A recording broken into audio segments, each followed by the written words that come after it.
I got friends only wanna talk business. I got expensive, cause winning's expensive. I got expensive, cause winning's expensive. I've been reading all the war, and I've been shutting down the stars. Cause when it rains and it pours. And welcome to Put That Coffee Down, the freight sales show for closers. My name's Kevin Hill, and I am your host, as always, as we do this survey tour of everything freight sales, interesting perspectives, interesting tidbits, tips, tricks, anything to land another deal, make some more margin. We have a very cool show for you today. We have Chris Adams, a VP of Sales from the brokerage unit over at PAM Transport, and we are going to talk about auction school, auctioneering, something that is kind of near and dear to my heart. Once Chris said that he went to auctioneering school and he applies that to freight sales, I just wanted to talk to him about that.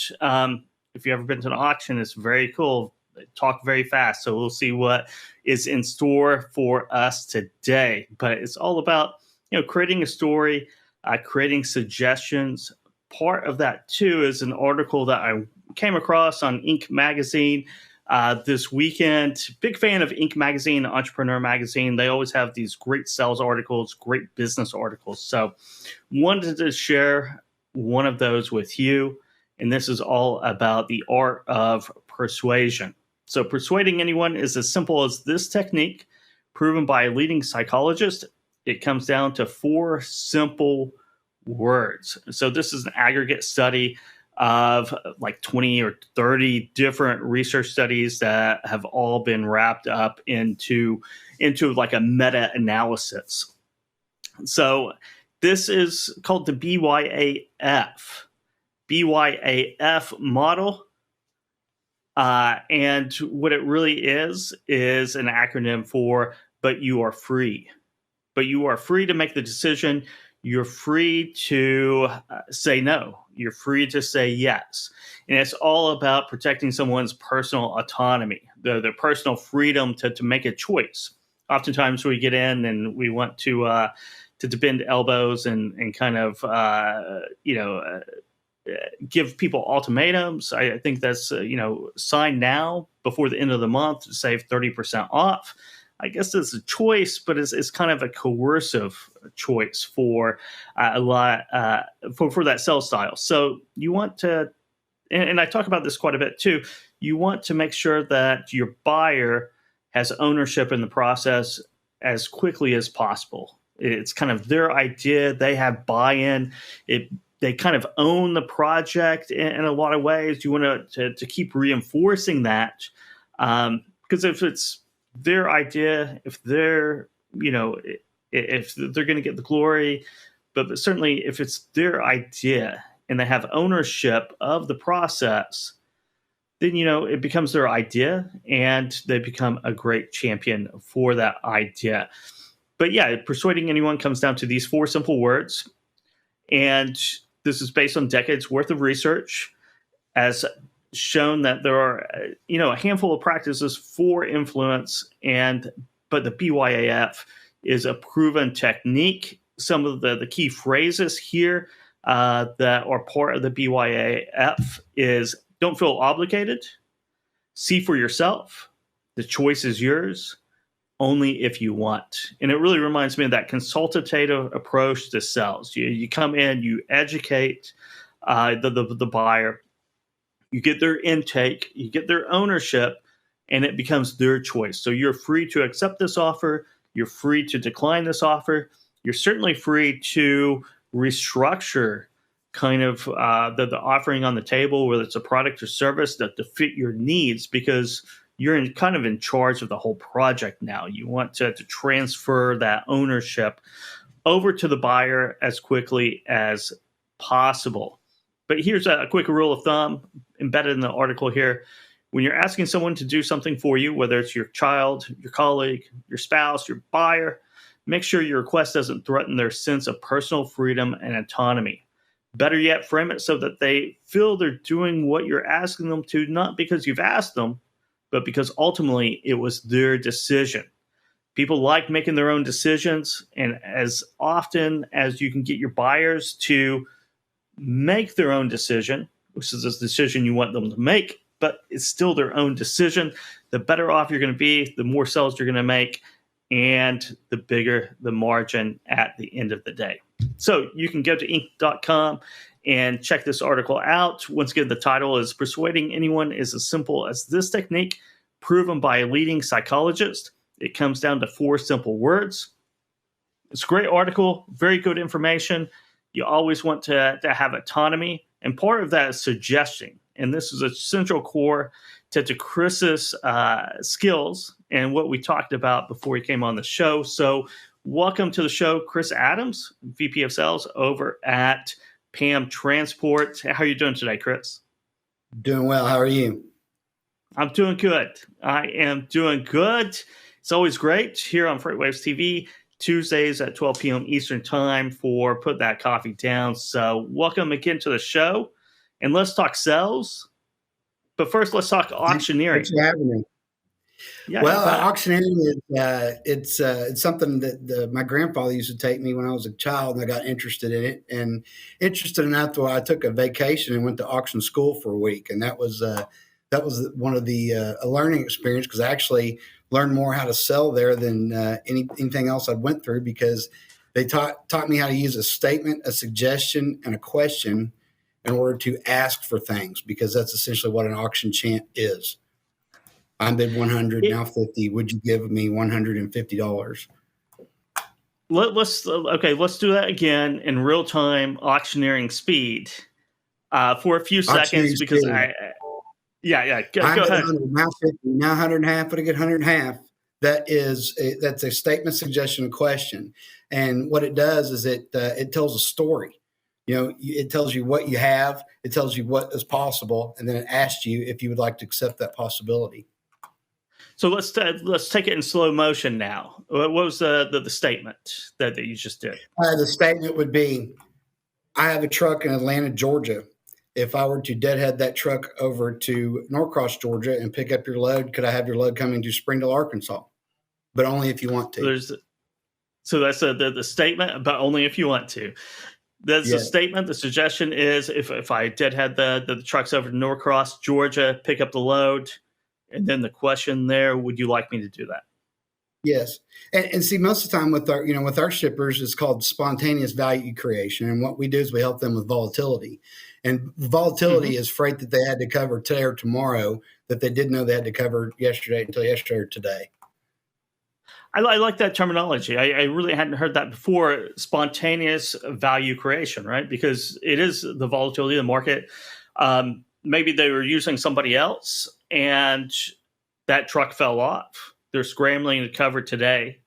And all of a sudden, the value pops into existence, really. Yes. And then your statement, suggestion, question is made up of your 4 basic marketing utilities, which is your place utility, from and to, your time utility, which is speed of transit, a transactional value add, or a service extension. Yeah, I mean, I always tell this to freight brokers who hit me up for advice or whatever, and I never called it spontaneous value creation, but you always have to be prospecting, because you never know when the need is going to arise, because it pops in and out so often, almost on a daily basis. You have to be at the right place at the right time with the right statement, suggestion, and question to get the business to start it or to expand it.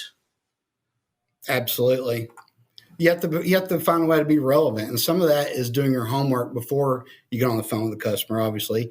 It's something you said in one of your prior podcasts is you've got to do a very good job of speaking to what you do very well, whatever that is. And that's no difference than, when you do research on a customer, you do research on yourself. Your customers are going to do business with people that know what they're selling, know what they want, and that know the market. And knowing the market is very important as a freight broker. Same with an auctioneer too, right? You have to know the value of what you're auctioning off to get the maximal price for it. You know when to stretch it a little bit further. You know when maybe to encourage more bids.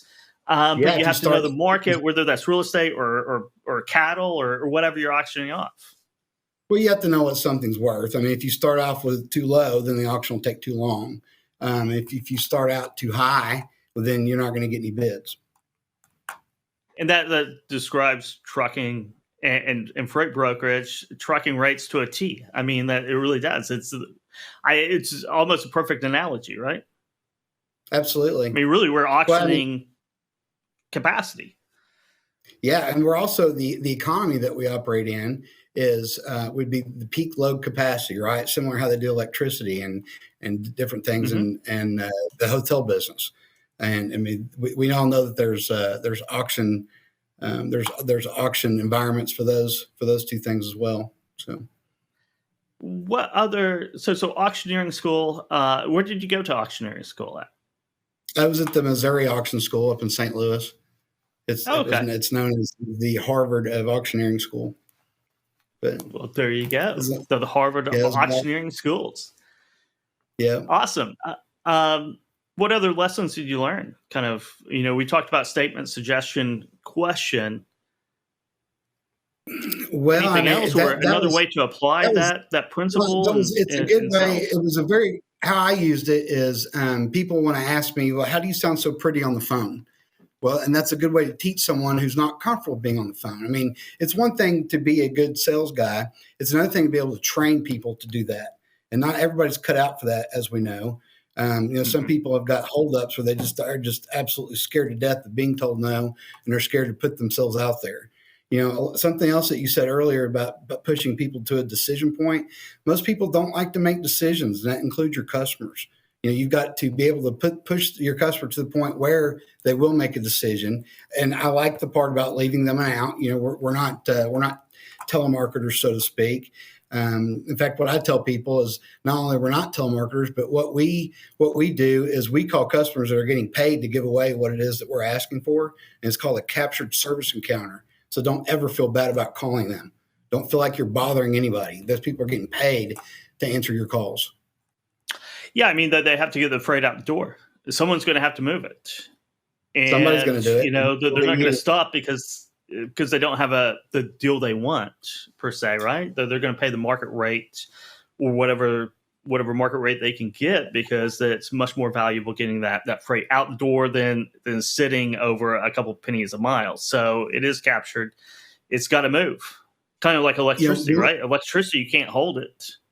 One of the things I also feel like is important is that you need to give your customer enough forwardable information for them to resell their decision to give whatever it is you're asking for. You need to give them enough forwardable information to resell it to their boss. Because if you don't, they may not be the actual decision maker.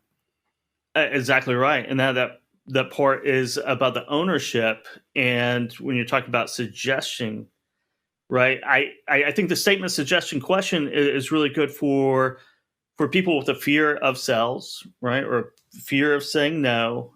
And part of that lack of confidence or that fear is conveying too much information.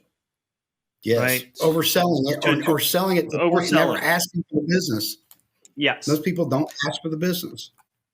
So it's very, very much into a keep it simple, stupid, a KISS, right? Keep it simple, stupid format, which we all need, really. I mean, because we can all get a little bit out into the weeds. We can talk too much. We can convey too much information. But keeping it simple, here's the problem. Here's a suggested solution. How does that sound? It keeps it very simple, right? Instead of writing that 500-word essay for a question, it's 3 sentences. Most customers don't like to read white papers, especially if you're on a sales call with them. You've got to get to the point. You got to get there quick, and it's got to be logical. You got to give them enough. You got to give them enough components to make a logical decision to choose you. You do. You give that to them, and probably the first thing out of their mouths a lot of times, what's the rate? Sure. What's the rate or what's the time? And then you're in negotiations, and that's cool. That's where you want to be. And then you can still use it. You can still use the statement, suggestion, question. Hey, you're wanting to pay $900 on these. I need $1,200. If I could do 2 of them, I'll do them for $1,000. Yep. right there. You're negotiating. Yeah, You're negotiating, absolutely. and then you can come away from price too and go to time. Uh, what's a statement for, I just know a question right now off the top of my head, when do you need them? And then, okay, I can get them there now. Would that work for you? I think I Yeah, how skipped quick a you need it suggestion picked there, up, or but how quick you need. The two things they want to know is especially if it's something that if they have that's growing gray hairs on it because it's old and it's a day late. It's how quick can you pick it up, and then how quick can you deliver it. Most of the freight that, and from my experience, especially in the spot market, most of the spot market freight that you get is it's under duress or it's late. There's a reason why you have it. There always is.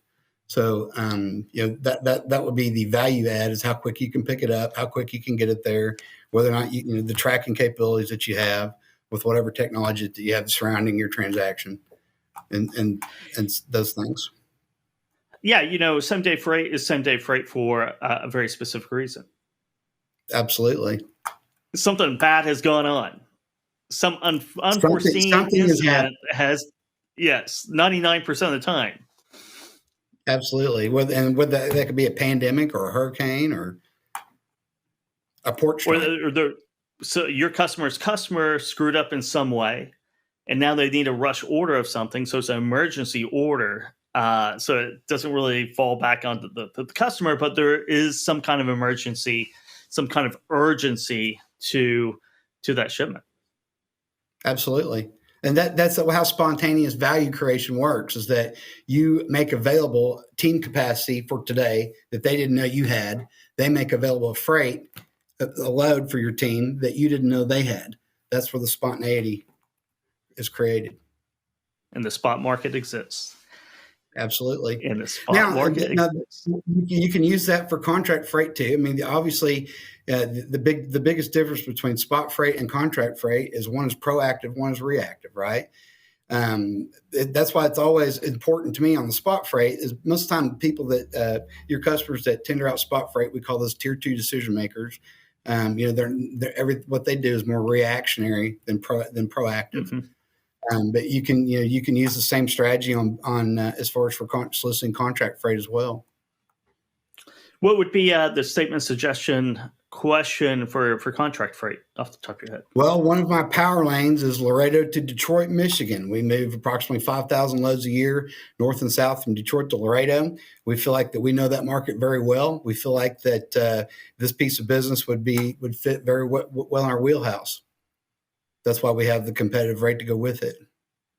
I like that. It's nice. You can send that to me, but only if you want to. I like that. It's nice and simple. It keeps it very simple. So, I have a thing about emails. It's training wheels. It's enough to get you started. It is enough to get you started, and it's the opening, right? So basically, cold outreach or even internal messaging, I have a limit of 120 words, right? Which is 30 seconds, and keeping it as simple as possible as the first step, right? Once you get someone's attention with that, then you just power on through, keep reinforcing those points with more detail, but there's no reason to throw out a lot of detail before you have someone's attention and their initial buy-in. Well, obviously, it's going to take you more than one load to get what's called the reaffirmation of trust. Which what that happens is that's when you do loads consistently, and how many loads can you miss before you get in trouble and they start pulling freight from you. We all that varies. It's dynamic, and we all know it's there.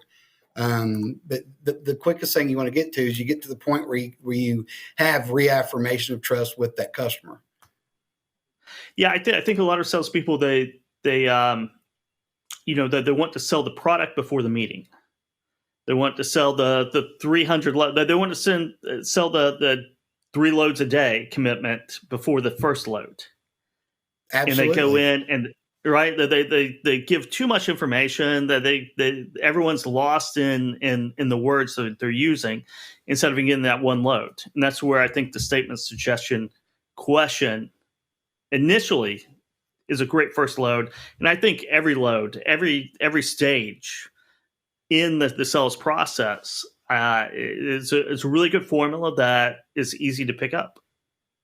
Absolutely. You can even use it during the collections phase if they don't pay their bill. Yes. Yes, we all know the collections phase, certainly. Yeah, So let's talk absolutely. a little about PAM Transport and what you're doing over there, how 2023's been, and kind of what you guys are up to. Well, so I'm over the brokerage and our power only unit here at PAM. We've had some tremendous growth in brokerage the last 3 years. Obviously, this year has been a little flat, because of what the market's doing, but that's okay.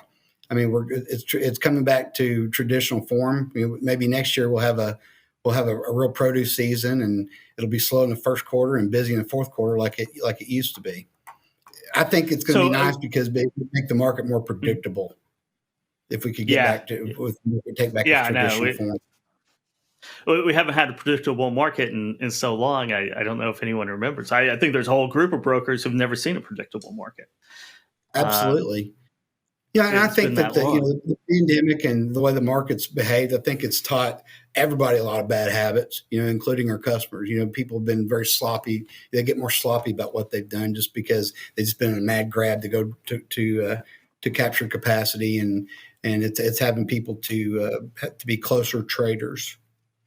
Yeah, true. So the broader markets, it's kind of in a standstill, kind of a bottom, kind of a little volatility. How about the cross-border on the southbound? When I was a freight broker, I did a lot of cross-border into and out of Mexico, more flatbed than dry van. But how's that market going? It's going real well, with nearshoring taking place simply because people are scared of being in China. But the one thing that I've talked to Donald Broughton, and he told me this, that the thing that's driving a lot of nearshoring in Mexico is automation. Right now the labor market in China is very high. We're seeing a tremendous amount of companies move to Mexico, and a lot of it isn't because of cheaper labor; it's because of automation. It is. It's how's it on the border crossing automation wise and ease? Has it gotten easier over the years? Because I know when I was it wasn't that long ago. It was 5-10 years ago. It was once you got the hang of it, it was pretty good. But it was still kind of a slow process. It's sped up some. We've got good people and good processes that surround that down in Laredo. So ours is a little faster than most. And we also provide good visibility. So it's something. One of the reasons why I like the cross border is something that other brokers just can't dip their toes in. They can't just pick up a load here and there and do cross border, and they're going to get burned pretty quick if you don't know what you're doing. And it kind of creates that moat. Yeah, it creates you have to have tangible assets to really be relevant with it, trailers and facilities and cross-dock facilities and things of that nature. So to me, it's harder to get into from a non-asset perspective if you're strictly non-asset. It is. It's much more difficult, and it builds that moat and that differentiation that we all want as a freight broker, because it's a lot of times it's so hard to find. And are you guys running the pod system over there? I think we talked about that yesterday. So yeah, we don't do the split model. We don't do cradle to grave. We believe that we believe that if you are not helping a customer, you should be helping someone that is helping a customer. And if you're not doing one of those two things, then you have an identity problem. True. It's I think the pod model is that hybrid between cradle to the grave and the split, where you're not focused all on your own book of business, but you're sharing those duties, and a group is going cradle to the grave instead of having two different departments kind of, not communicating maybe as well as they should. Well, to me, we ultimately want things set up to provide a tremendous service experience with our customers. That's a very, very big deal, because the thing that we are marketing and that we try to exploit is is the value gap that a lot of our competitors create, which is what they quote, what they sell, and what they actually service is not on the same dot. that's critically important, that, especially as a broker, that you do whatever you say you're going to do, because that's essentially all you have for sale. It is. That's all you have to do, or that's all you have to sell. And if you can use the auctioneering method, embed that into your sales process, you probably do a little bit better. We're running out of time here, Chris. Thanks so much for joining us today. And hey, thanks so much for having me. Yeah, have a great 2023. You too. Have a good day. You bet. And that's Chris Adams over at PM Transport talking about auctioneering statement suggestion question. If you're not using that right now, give it a try. I bet it will work. I just know it will. And that wraps it up for this. Put that coffee down. I got friends only wanna talk business. I got expensive, cause winning's expensive. I got expensive, cause winning's expensive. I've been reading all the work, and I've been shutting down the stars.